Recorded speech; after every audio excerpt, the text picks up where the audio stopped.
Welcome to HornAfrica Insight, your trusted window into East Africa's top stories. This week, Egypt accuses Ethiopia of reckless GERD management behind the Nile floods. The UN warns of atrocities in Sudan's Fasher. Prime Minister Abiy outlines Ethiopia's strategy for Red Sea access. And Nigeria calls for an end to foreign interference in African affairs. Stay with us, subscribe, like, and share. Let's dive into the #HornAfrica Insight. Egypt has accused Ethiopia of reckless management of the Grand Ethiopian Renaissance Dam, GERD, claiming that recent floods along the Nile were the result of uncoordinated water releases from the massive reservoir. In a statement from Cairo's Ministry of Water Resources and Irrigation, officials allege that Ethiopia's unilateral actions created a man-made flood, inundating parts of Sudan and threatening downstream communities in Egypt. The ministry said Addis Ababa's political handling of the dam ignored international norms and endangered millions living along the river. Cairo detailed what it called scientific evidence, claiming the Grand Ethiopian Renaissance Dam operators drastically reduced releases at the end of August to stage a higher water level for the September 9th inauguration. Then, in mid-September, Ethiopia released almost 2 billion cubic meters of water in a short period, allegedly triggering severe flooding downstream. Sudan's flood losses were substantial. The UN Office for Humanitarian Affairs, OCHA, confirmed widespread flooding in several Khartoum districts and nearby agricultural lands. Sudan's Rosaires Dam, already aging and limited in capacity, struggled to manage the excess flow, passing most of it downstream. However, Ethiopia firmly rejected the accusations, calling them political fabrications detached from hydrological facts. In a statement issued October 4th, Ethiopia argued that GERD had actually mitigated flooding this year, not worsened it. Addis Ababa cited long-term Blue Nile data showing that before the Renaissance Dam, peak floods exceeded 800 million cubic meters per day, compared to less than 500 million this year. Officials insisted the dam is regulating flow, protecting both Sudan and Egypt from climate-driven flood surges. Ethiopia further blamed heavy rainfall in Uganda and the White Nile Basin, emphasizing that Sudan's outdated dams and malfunctioning turbines aggravated the flooding impact. As both sides trade accusations, one thing is clear.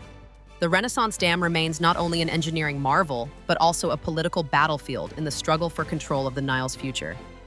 Can a binding legal framework finally bring these nations to cooperate? Or will the water wars continue to overflow into politics? The United Nations has issued one of its strongest warnings yet about Sudan's war. UN Human Rights Chief Volker Turk said civilians in the besieged city of Fasher face imminent, large-scale atrocities as the Rapid Support Forces, RSF, tighten their siege. According to UN data, over 91 civilians were killed in late September from shelling, drone strikes, and ground incursions. Hospitals have been destroyed, camps for displaced families are surrounded, and food supplies are nearly gone. Witnesses told the BBC about the horrors on the ground: families digging shallow graves, children injured by shrapnel, and wounded civilians left untreated for days. The RSF's use of foreign-supplied drones, reportedly from the UAE, has intensified attacks on army positions and civilian areas. Analysts warned that capturing Fasher would give the RSF control of a strategic route to Libya, reshaping the entire Darfur conflict. The UN fears another ethnic massacre like Darfur's past atrocities. But the world seems paralyzed. Aid is blocked, diplomacy stalled. The question remains: can the international community act before Fasher becomes another scar in Sudan's tragic history? Ethiopian Prime Minister Abiy Ahmed has once again underlined that access to the Red Sea remains a national priority, a goal he insists will be achieved strategically, lawfully, and peacefully. እኛን ማንም ሊያቆመን አይችልም። የኢትዮጵያን ብልጽግና እናረጋግጣለን። የኢትዮጵያን የወደብ ባለቤትነት እናረጋግጣለን። የኢትዮጵያን ልማት እናረጋግጣለን. Speaking at the Caleb Gas Project inauguration in the Somali region, Abiy stated, "Our desires will be fulfilled through the combined diligence of Ethiopians, not through begging." He stressed that no country would willingly grant Ethiopia access, and that only disciplined, visionary planning can secure its long-term maritime interests. The remarks follow the collapse of Ethiopia's January 2025 memorandum with Somaliland, which sought port and naval access on the Gulf of Aden. The deal, condemned by Somalia as a violation of its sovereignty, was suspended after Turkey-mediated talks urged respect for international boundaries. Analysts note that Abiy's latest comments mark a shift in tone, from confrontation to strategy. Rather than repeating last year's territorial rhetoric, he now frames sea access as part of Ethiopia's economic resilience and security diversification. The Prime Minister linked the Red Sea ambition to new infrastructure and energy projects like Caleb, suggesting that developing internal capacity is the first step toward external leverage. Ethiopia currently depends on Djibouti for over 95% of its maritime trade, paying hundreds of millions in annual port fees.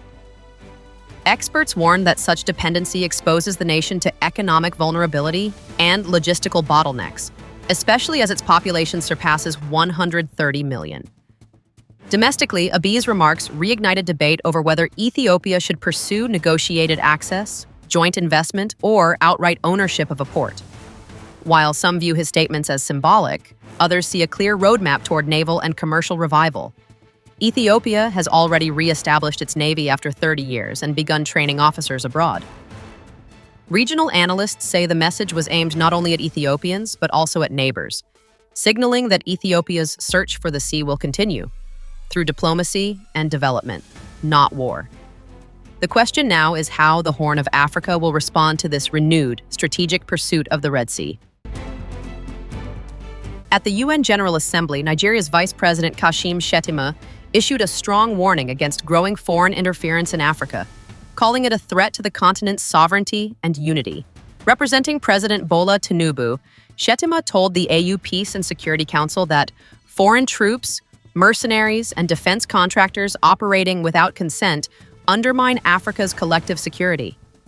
He urged the immediate withdrawal of such forces and called on the UN to prioritize African-led diplomacy over externally driven operations. Shettima emphasized that peacekeeping efforts must focus on institution building, resource governance, and early conflict prevention, not just military presence. The AU communique echoed his message, warning that foreign powers exploiting natural resources are fueling conflicts across Africa. As global rivalries deepen, Africa's leaders are pushing for an era where security, diplomacy, and economic autonomy are guided by Africans themselves. From Egypt's the Ethiopian Grand Renaissance Dam accusations to Nigeria's call for African sovereignty, the Horn and its neighbors continue to navigate storms of politics, power, and progress. If you enjoyed this episode, hit like, share, and subscribe for more East African updates. Follow us on X for daily insights. This is HornAfrica Insight, where East Africa's story shines.